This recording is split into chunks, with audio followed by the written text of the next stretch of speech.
In this walkthrough, I will show you how billing, plans, add-ons, and usage work in VettyDrive. Start on the billing page. This is where the operator sees plan status, subscription state, vehicle usage, billing actions, and upgrade paths.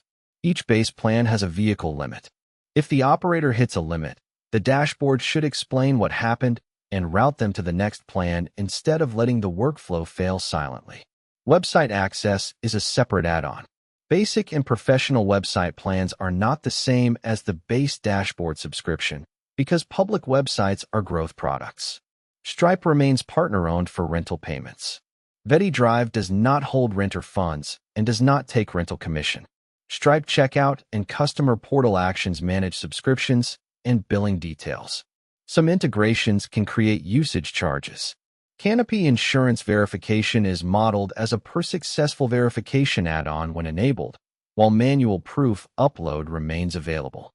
That is the billing model: clear base plan, clear limits, separate website add-ons, partner-owned rental payments, and disclosed usage for optional integrations.